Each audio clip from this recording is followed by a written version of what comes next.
Lord Henry smiled. Yes, he would try to dominate Dorian Gray, had already, indeed, half done so. There was something fascinating in this son of love and death. Suddenly he stopped and glanced up at the houses. He found that he had passed his aunt some distance, and smiling to himself, turned back. Late as usual, Harry, cried his aunt, shaking her head at him. His neighbor was Mrs. Wandelower, one of his aunt's oldest friends. Lord Henry began to talk. He felt that the eyes of Dorian Gray were fixed on him. He charmed his listeners. Everybody listened to Harry, but Harry was not talking to everybody. He was talking to Dorian. Sometimes Dorian smiled. Sometimes his eyes were wide open with surprise. Dorian listened to everything. Dorian Gray never took his gaze off him, but sat like one under a spell. Dorian Gray spent every day of the next 3 weeks with Lord Henry. They had lunch together and went to parties, and Dorian was influenced by Lord Henry more and more. When Dorian was alone, he was always looking for pleasurable things to do. Chapter 4.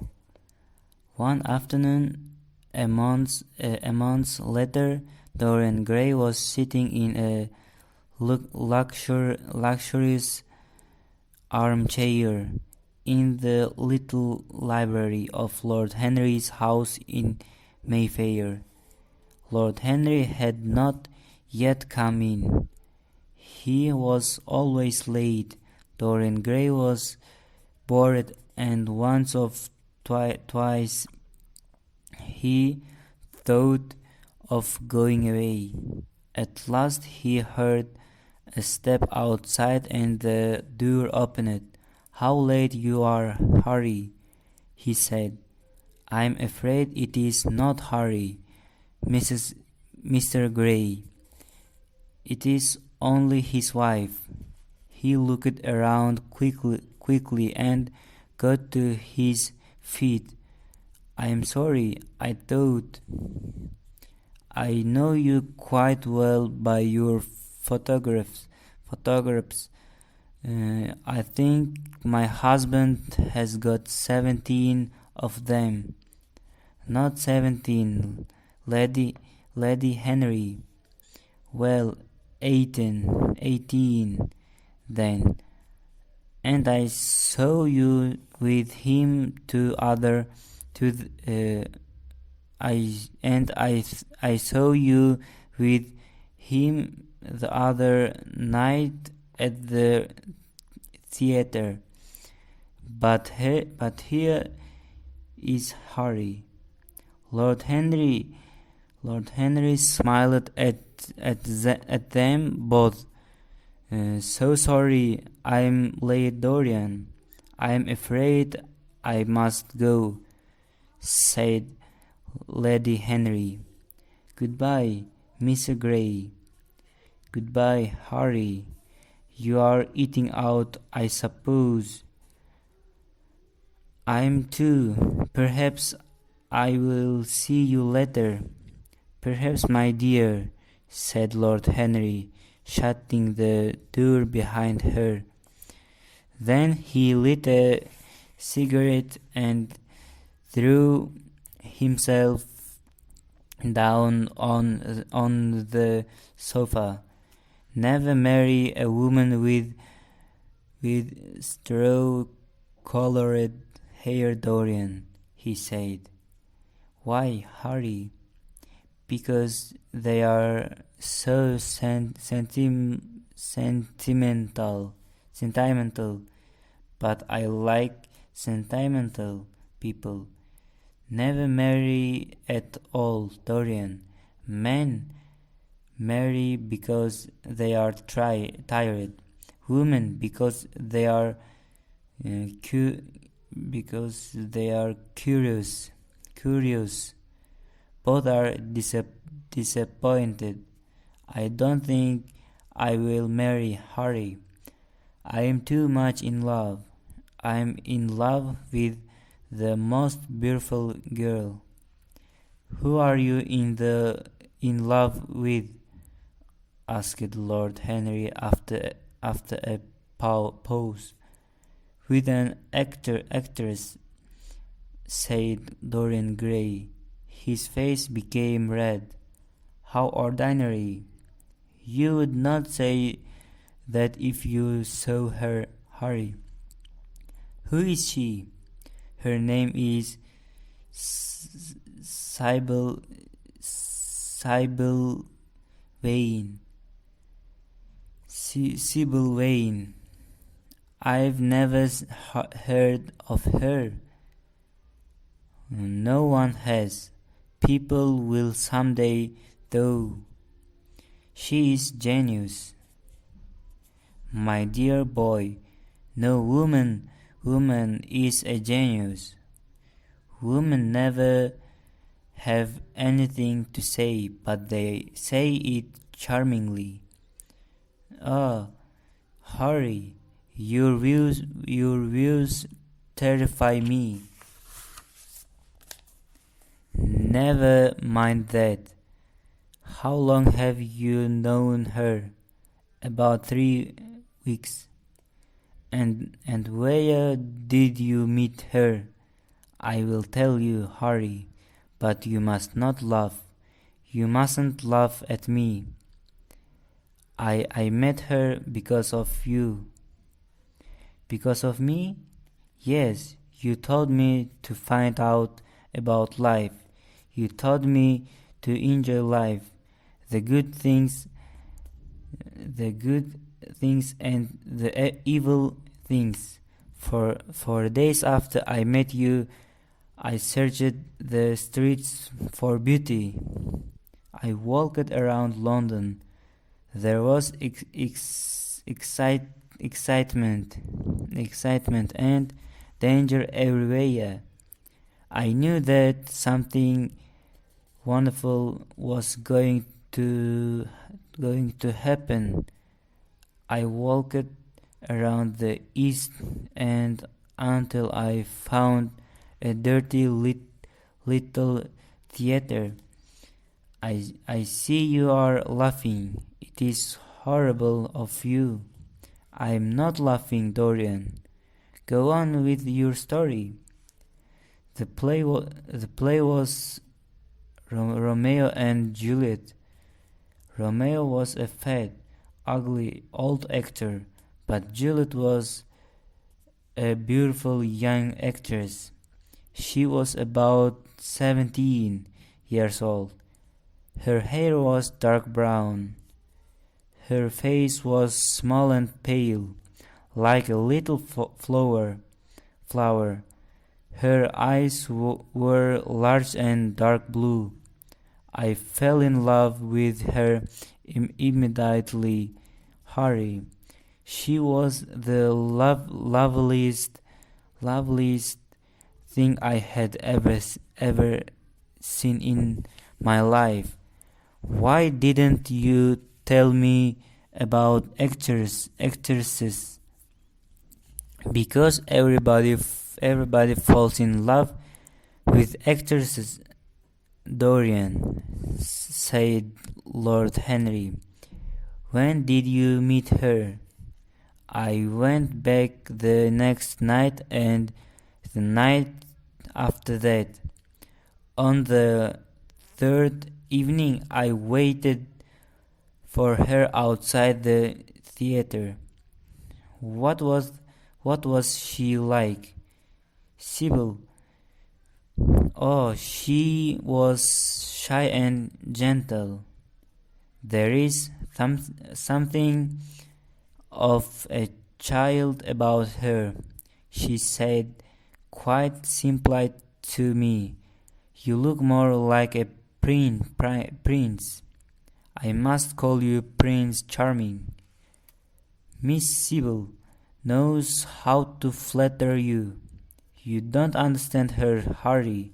She regarded me merely as a person in a play. She knows nothing of life. She lives with her mother. Sybil is the only thing I care about. That is the reason, I suppose, that you never have dinner with me now. I thought it might be something romantic.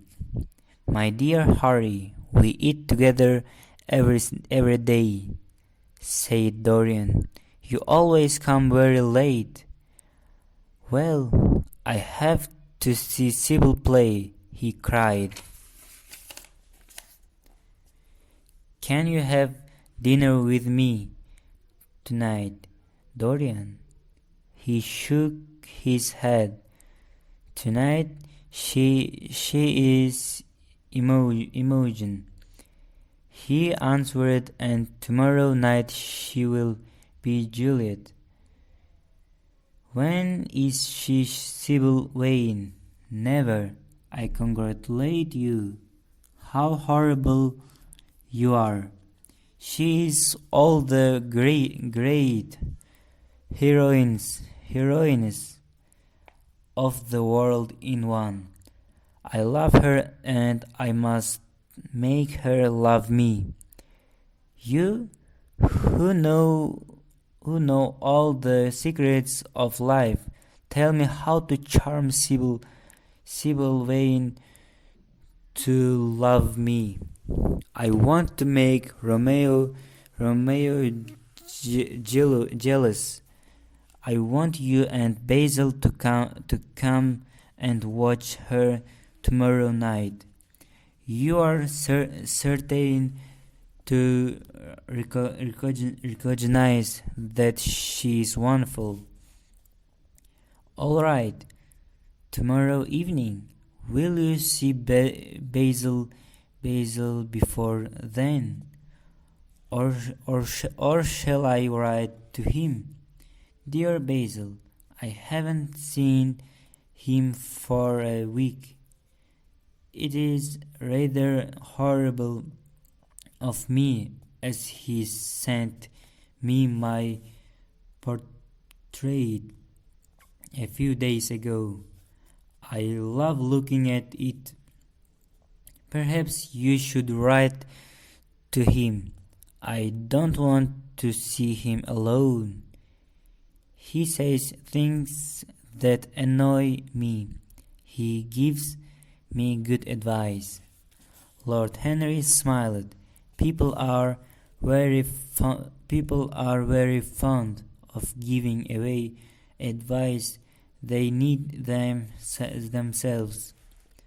Oh, Basil is a good man, but I don't think he really understands about art and beauty. Since I have known you, Harry, I have discovered that Basil, my dear boy, puts everything that is charming into his work. I must go now, Harry. My Juliet is waiting for me. Don't forget about tomorrow. Goodbye. As Dorian left the room, Lord Henry began to think about what he had just learned.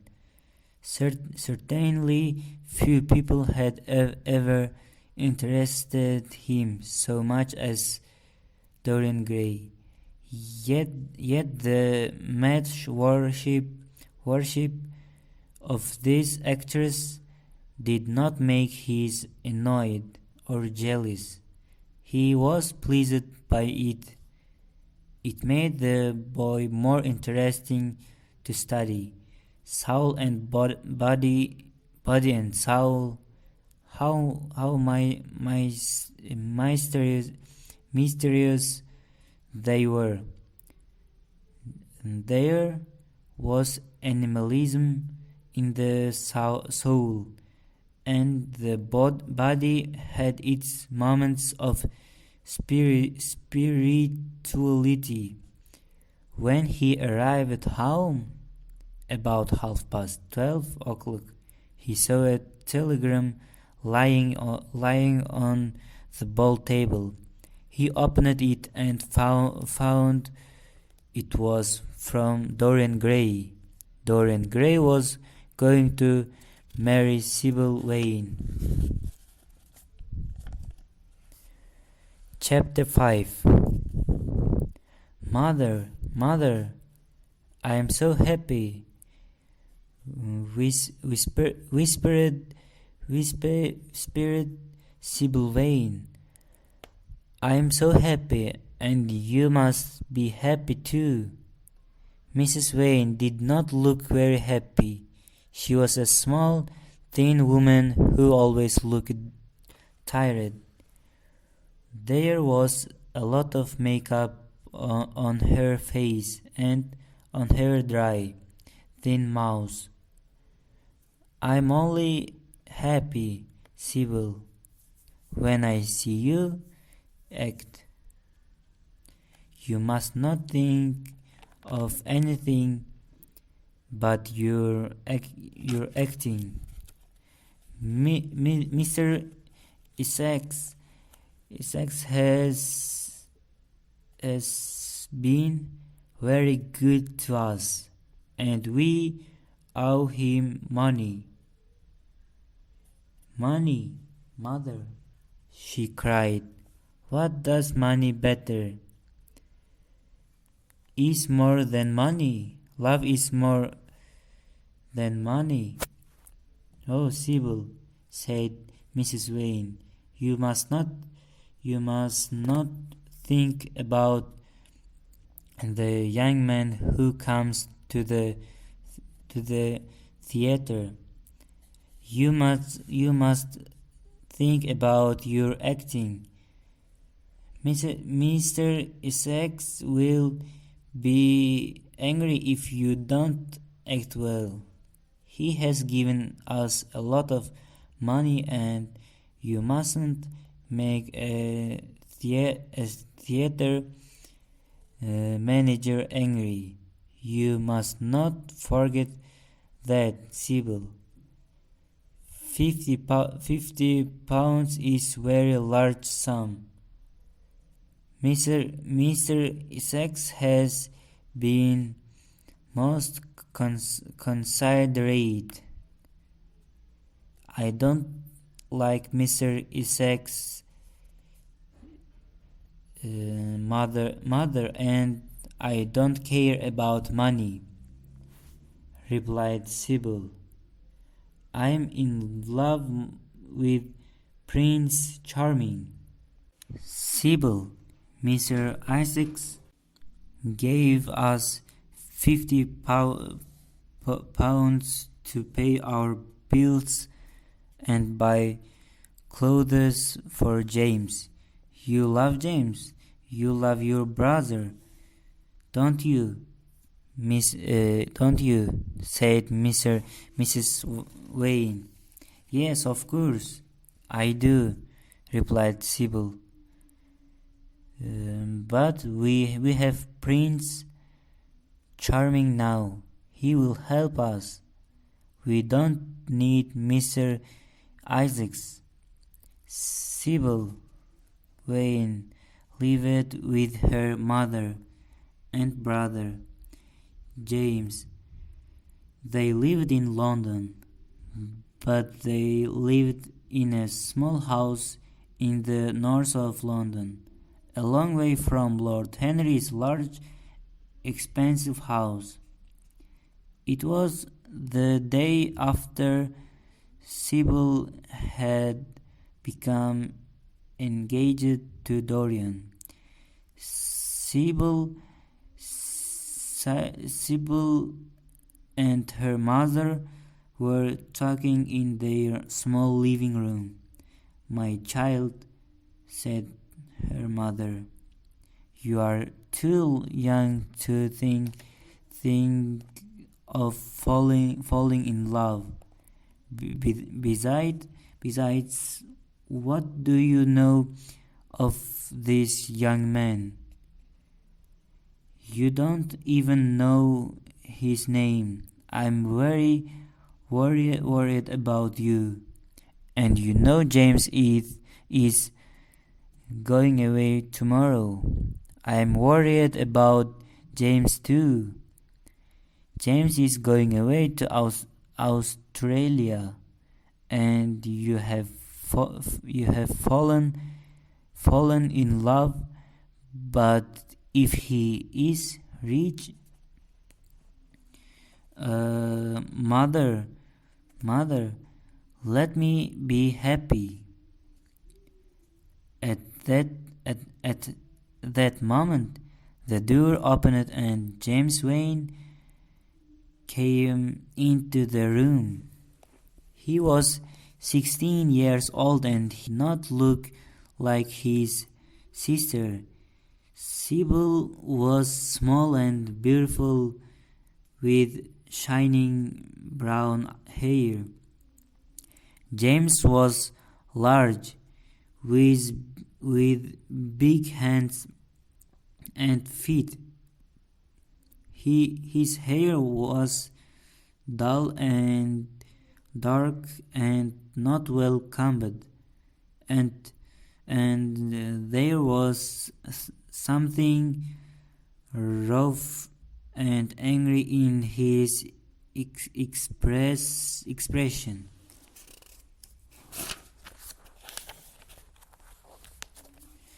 James Wayne looked into his sister's face with tenderness.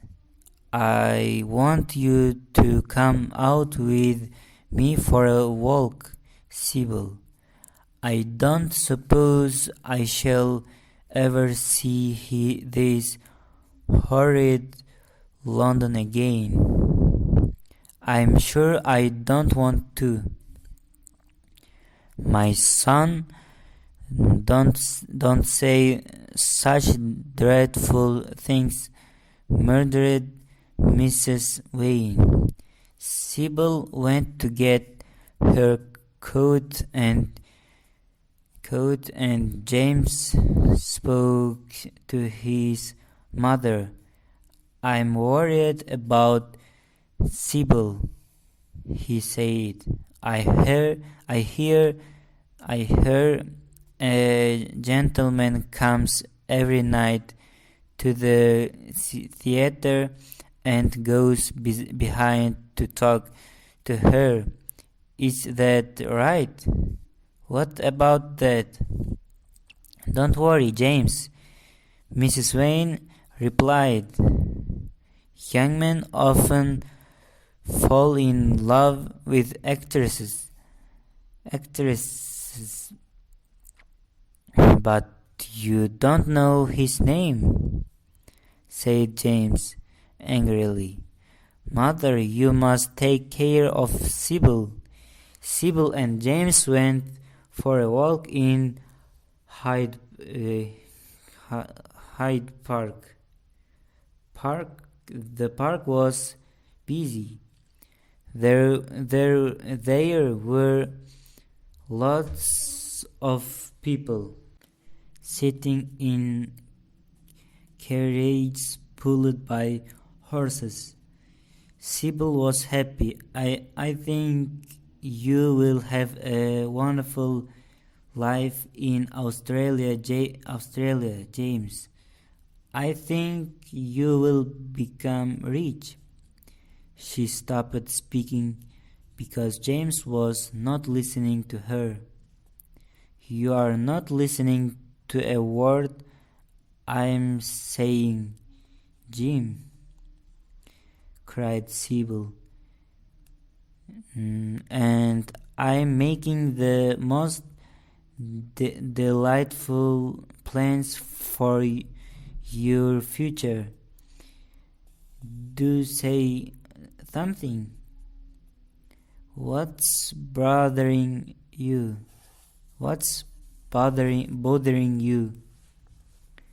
"I heard that there is a man who comes to see you every night at the theater. Why haven't you told me about him? He can't be any good for you." "Jim, why do you say such things? You don't know his name, do you?" "Stop, Jim," she exclaimed. "You must not say anything against him. I love him.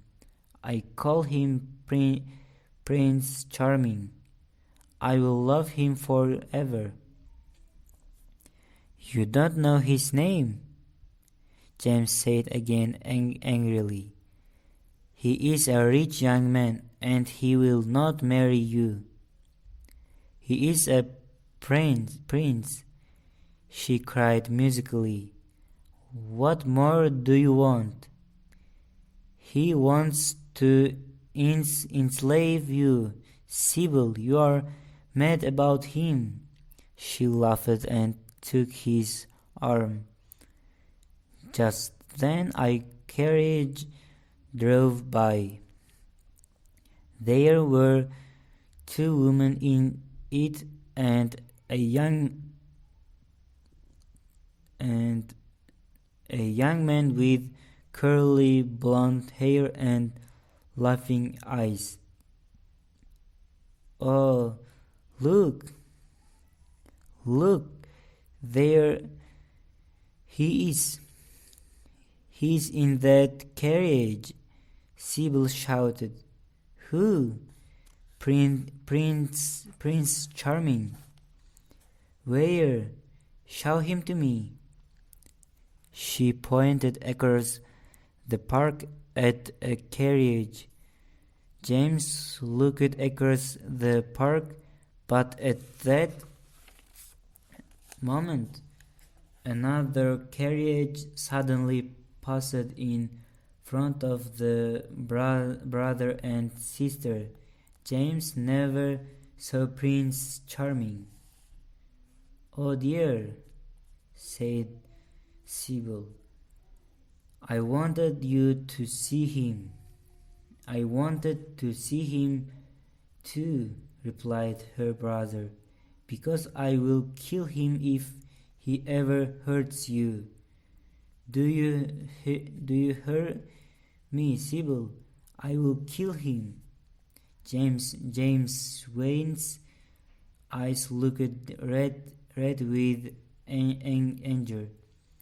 At first Sybil was angry with her brother, but she remembered that he was 16 years old. He was a boy. He had never been in love. You won't hurt a man I love, will you, James?" she said. "No, I won't," he said at last. "I won't hurt him if you love him.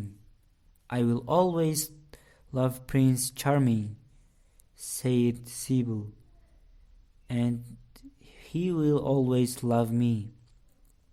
So Sybil and James were friends again. But that evening James spoke again to their mother. "If this young man hurts Sybil," said he again, "I will find him and I will kill him. I will kill him like a dog." "Jim, What are you saying? Come, let us go. You will be late for your boat. Chapter 6. I suppose you have heard the news, Basil, said Lord Henry with following evening. They were in the dining room of the Bristol Hotel. No hurry, answered the artist, giving his hat and coat to the waiter. What is it? Nothing about politics, I hope. They don't interest me. Dorian Gray is going to be married, said Lord Henry, watching him as he spoke. Hallward frowned.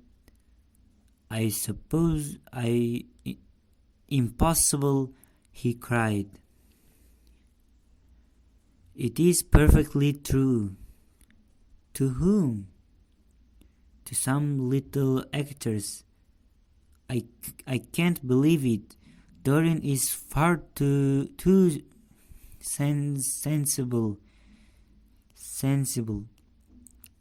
Basil, whenever a man does a completely stupid thing, it is always for a good reason. I hope this girl is good, Harry. I don't want to see Dorian tied to some wild creature. Oh, she is better than good. She is beautiful. Murmured Lord Henry. Dorian says that she is beautiful, and he is not often wrong about these things. Your portrait has helped him understand beauty in others. We are to see her tonight, if that boy doesn't forget. Are you serious? Quite serious, Basil. But how can Dorian marry an actress, Harry? It is absurd, cried the painter, walking up and down the room, beating his lip. Do you approve of it, Harry? You can't approve of it possibly. I never approve or disapprove of anything now. You know, I'm not a champion of marriage. Dorian Gray falls in love with a beautiful actress who plays Juliet. He asks her to marry him. Why not? I hope that Dorian Gray marries this girl and worships her for 6 months. Then he can suddenly become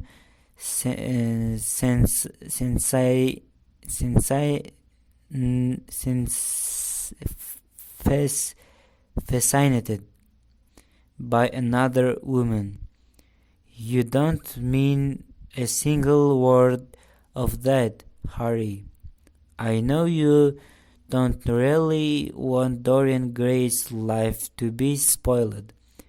You are much better than you pretend to be.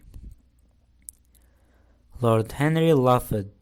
The reason we all like to think so well of others is because we are afraid for ourselves.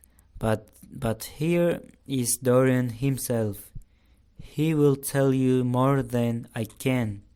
My dear Harry, my dear Basil, You must both congratulate me, said the boy, throwing off his coat and shaking each of his friend's hands. I have never been so happy. Our curse, it is sudden. All the best things are, and yet it seems to me to be the one thing I have been looking for all my life. I hope you will always be very happy, Dorian, said Hallward. But why did you not tell me? You let Harry know. There really is not much to tell. Not much to tell, cried Dorian as they took their seats at the small round table. Last night I went to see her again. After, when we were sitting together, there came into her eyes a wonderful look. It was something I had never seen there before. We kissed each other. I can't describe to you what I felt at that moment. Have you seen her today? Asked Lord Henry. Dorian Gray shook his head. I have left her in Shakespeare's forest. I will find her in his garden. At what exact point did you use the word marriage, Dorian? And what did she say in answer? Perhaps you forgot all about it. My dear Harry, it's not a business meeting. I told her that I loved her, and she said she was not worthy to be my wife. Women are wonderfully practical, murmured Lord Henry. Much more practical than we are. But my dear Dorian. Hallward put his hand on Lord Henry's arm. Don't hurry. You have annoyed Dorian. He is not like other men. He would never annoy anyone. Lord Henry looked across the table. Dorian is never annoyed with me, he answered. Dorian Gray laughed. When I'm with Sybil Vane, I don't believe in anything you have taught me. I forget all your fascinating, terrible ideas. And those are, asked Lord Henry, helping himself to some salad. Oh, your theories about life, your theories about love, your theories about pleasure, all your theories. In fact, Harry, pleasure is the only thing worth having ideas about, he answered in his slow, melodious voice. When we are happy, we are always good, but when we are good, we are not always happy.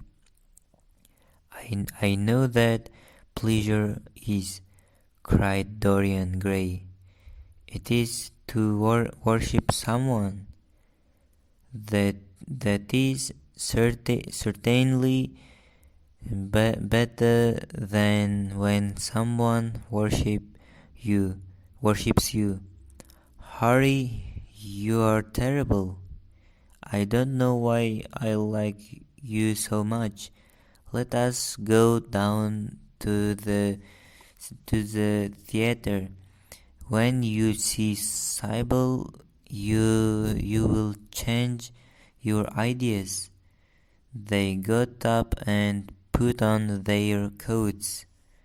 The painter was silent and thoughtful. He felt very, very sad. Dorian Gray would never again be to him all that he had been in the past. Life had come between them. When he arrived at the theater, it seemed to Hallward that he had grown years older. Chapter 7. The theater was crowded that night.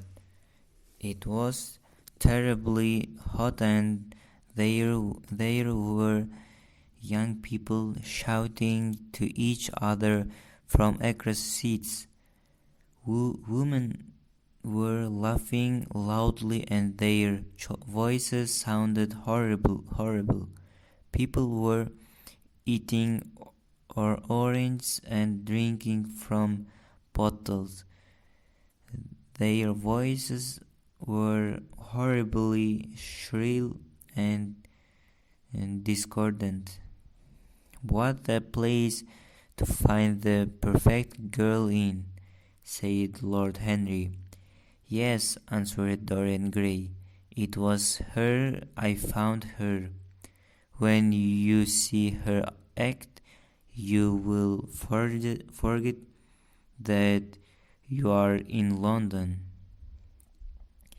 People in this theater know nothing about acting, but even they change when she comes on stage.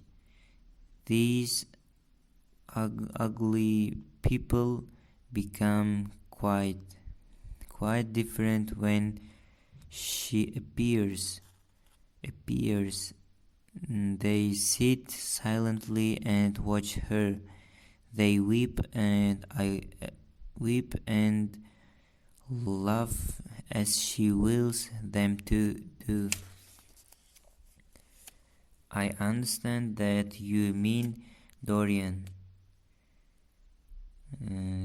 said the painter, and I believe in this girl. Anyone you love must be wonderful. This marriage is quite right. I did not think so at first, but I admit it now. Thanks, Basil, answered Dorian Gray. I knew that you would understand me. In a few minutes you will see the girl to whom I'm going to give all my life, to whom I have given everything that is good in me. Sybil Vane stepped onto the stage. The crowd shouted and called her name. Yes, she was certainly lovely to look at, one of the loveliest creatures, Lord Henry thought. Basil Hallward leaped to his feet and began to applaud. Dorian Gray sat staring at her like he was in a dream. Lord Henry peered through his glasses, murmuring, "Charming, charming, charming." But Sybil was acting badly. Something was wrong when she spoke. There was no emotion in her voice. Dorian Gray grew pale as he watched her. He was puzzled and anxious. Neither of his friends dared to say anything to him. She seemed to them to be absolutely incompetent. They were horribly disappointed. A quarter of an hour later, Lord Henry whispered to Hallward, "She's one of the loveliest girl I have ever seen, but she's a terrible actress." Dorian Gray's face turned white as he watched her speak. She was so different tonight. Now she was not Juliet, but a very bad actress who did not understand Shakespeare's words. Even the crowd became bored and began to talk loudly. The only person who did not seem to not notice was the actress herself. When the second act was over, Lord Henry got up from his chair and put on his coat. "She's quite beautiful, Dorian," he said, "but she can't act. Let us go." "I'm sorry, Harry. I don't know what's wrong. I'm going to stay until the end," answered Dorian in a cold voice. I'm awfully sorry that I have made you waste an evening, Harry. I apologize to you both. My dear Dorian, perhaps Miss Wayne is ill," said Lord Hallward. We will come some other night. "She has entirely altered," said Dorian. "Last night she was a great artist. Come to the club with Basil and myself. We will smoke cigarettes and drink to the beauty of Sybil Wayne. She is beautiful. What more do you want? Who cares if your wife can't act? She's beautiful. That's enough. Dorian, you must not stay here any longer. It is not good for one's morals to see bad acting. Go away." "Hurry," cried Dorian. I want to be alone. Can't you see that my heart is breaking?" Hot tears came to his eyes as Lord Henry and Hallward left the theatre. When it was over, Dorian Gray rushed to see Sybil Wayne. The girl was standing there alone, with a look of extraordinary happiness on her face. "How badly I acted tonight, Dorian," she cried. "Horribly," he answered, staring at her. It was dreadful. Are you ill? You have no idea what it was. You have no idea what I suffered. The girl smiled. Dorian, don't you understand? Understand what? He asked angrily. Why I was so bad tonight? Why I will always be bad? Why I will never act well again? You are ill, I suppose. When you are ill, you shouldn't act.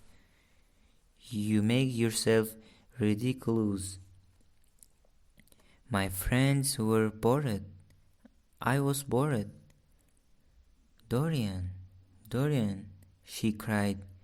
Before I knew you, acting was the one important thing in my life. It was only in the theater that I lived. I thought that it was all true. Tonight, for the first time, I became conscious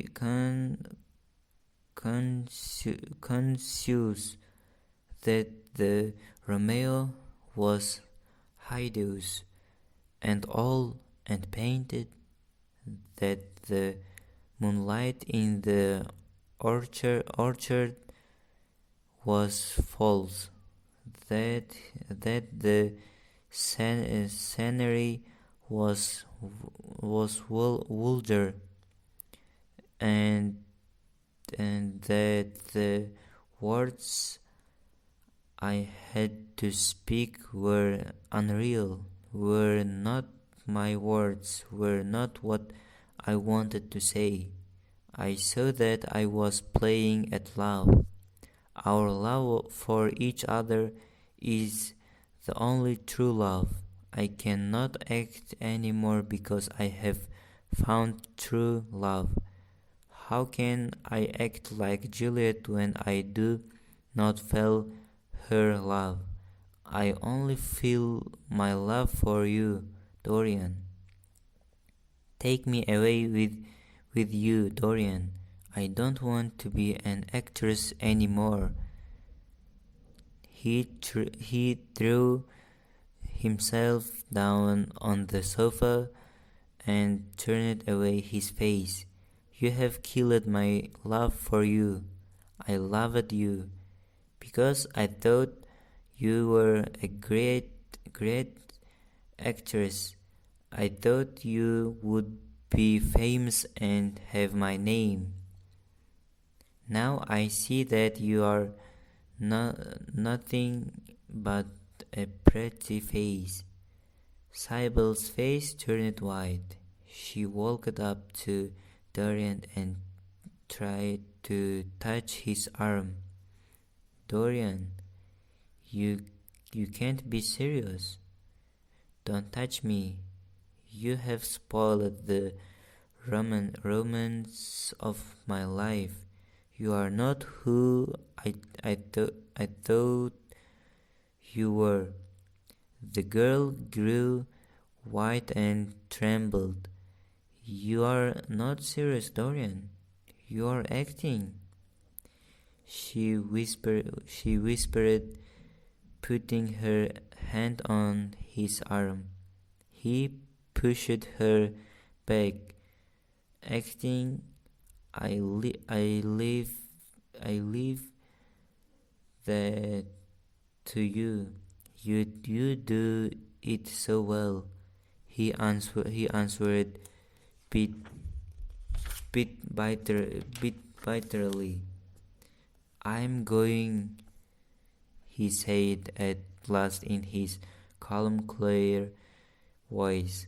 I don't wish to be unkind, but I can't see you again. You have disappointed me. I will never see you again. I will never think of you. I will never speak to you again. he turned on his heel and left the room. In a few moments he was out of the theater. After walking the streets of London all night, he arrived home just after sunrise.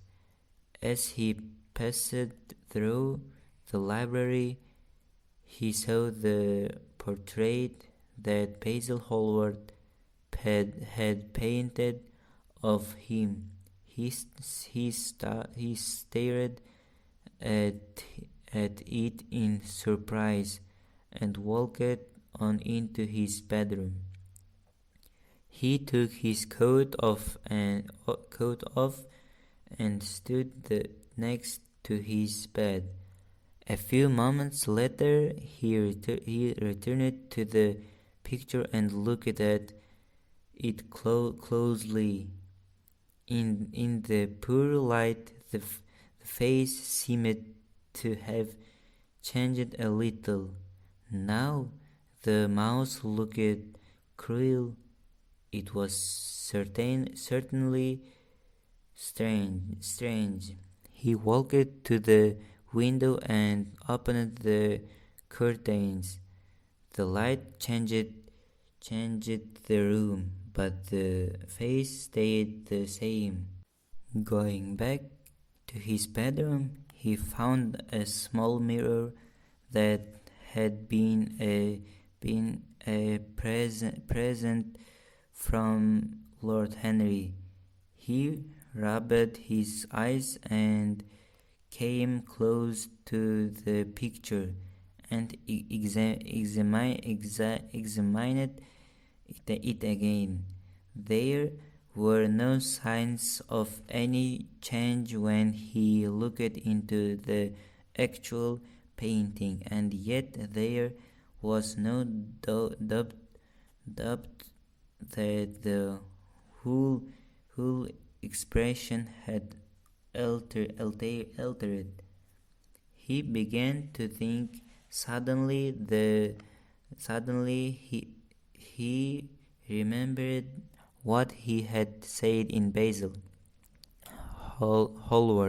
Hallward's house the day the picture had been finished. Yes, he remembered it perfectly. He had uttered a mad wish that he himself might remain young and the portrait grow old. But such things were impossible. It was terrible when to think about them. And yet there was the picture in front of him, the picture Basil had painted of him, which was on Dorian's library wall. Looked different. There was a cruel expression in the mouth. It looked the way he might look elder he had done something horrible. But had he been cruel? It was the girl's fault, not his. He had dreamed of her as a great artist had given his love to her because he had thought her great. Then she had disappointed him. She was nothing to him now. But the picture, what was he to say of that? It held the secret of his life and told his story. It had taught him to love his own beauty. Would it teach him to hate his own soul. Would he ever look at it again? He would save himself. He would not see Lord Henry again. He would go back to Sybil Vane, marry her and try to love her again. She had suffered more than he had. Poor child, he had been selfish and cruel to her. They would be happy together. His life with her would be beautiful and pure. Dorian remembered the wish he had made at Basil's. He had said that he wished the picture would grow old and ugly while he remained young and beautiful. But could such things come true? Dorian didn't think so. But what about the picture? It had changed.